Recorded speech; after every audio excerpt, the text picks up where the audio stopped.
मटियारी में press club Matiari media centre जे सथ पारां बोर्ड मुतासिरनि जे रिलीफ लाइ कैंप क़ाइमु कई वई आहे। उते मौजूद सहाफ़ियुनि पारां सरहदीअ वारनि खे मदद जी अपील बि कई वई। उन हवाले सां पेश आहे SS न्यूज़ जे रिपोर्टर ज़हीर अहमद सोह जी हीअ रिपोर्ट। असां हींअर मौजूदु आहियूं मटियारी शहर जेको ज़िले जो हेडक्वार्टर पिणु आहे।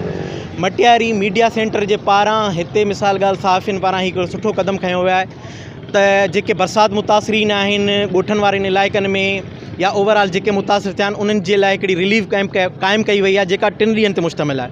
अचो त हिते जे जेके मिसाल ॻाल्हि इंतिज़ामिया हिननि खां पुछूं त हिननि जो छा चवणु आहे उन बारे में। ही जेका कैंप लॻी आहे सिर्फ़ु हिकिड़े मटियारी मीडिया सेंटर जी न आहे, ही पूरे सिंध जी कैंप आहे। हीअ कैंप लॻाइण जो मक़सदु इहो आहे त जेके ग़रीब मिसकीन बेयारो मददगार ऐं जेके लाचार मुतासिरीन आहिनि न, ही उन्हनि जी कैंप आहे, उन्हनि लाइ उन्हनि जी सहायता लाइ कैंप आई अथऊं। कोशिशि कई अथऊं, नंढड़ी हिकिड़ी कोशिशि आहे ऐं अपील आहे त ख़ुदा जेके ग़रीब मिसकीन माण्हुनि जी जेके मदद कनि था, अलाह अव्हां जी मदद कंदो। ग़रीबनि उन्हनि जी मदद कयो।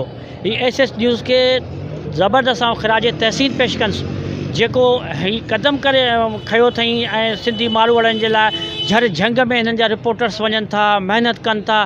असांजो दुआऊं असांजो साथ हमेशह हिननि सां रहंदो ऐं जसुलण ऐं ज़बरदस्त असीं ख़िराज तहसीन पेश कयूं था SS न्यूज़। ही असांजा सहाफ़ी दोस्तनि जिन असां हिकु माना मदद तहत असां चयो त जेके बरसाति मुतासिर असांजा मारूड़ आहिनि, जेके सिंध जा बोझ सतायल इलाइक़े आहिनि, जिन जे हिकु बेयारो मददगार आहिनि, उन्हनि जी मदद करण लाइ हिकिड़ी कोशिशि कई अथऊं।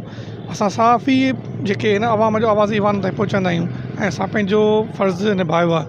पर हिते जेको माहौल आहे उन हिसाब सां असांखे हिकिड़ी नई कोशिशि त असीं सोशल वर्क में पंहिंजा सहाफ़ी ज़ात पंहिंजो किरदारु निभायूं, उन करे असांजी कैंप पई आहे। जिन पाण ई काविश कई वई आहे उन्हनि जा ई वीचार ॿुधा ऐं हिननि इहो पिणु चयो त SS न्यूज़ जो बि टीम वर्क हू ॾिसनि पिया जेको झरझंग वञी SS न्यूज़ इदारे तरफ़ां जेको मारूड़नि जी मदद कनि पिया, उनजो बि ॾाढो हिननि उन जे लाइ बि हुननि इदारे खे इदारे जे जेके अलाम अमलदार आहिनि उन्हनि खे जस ॾिनो आहे।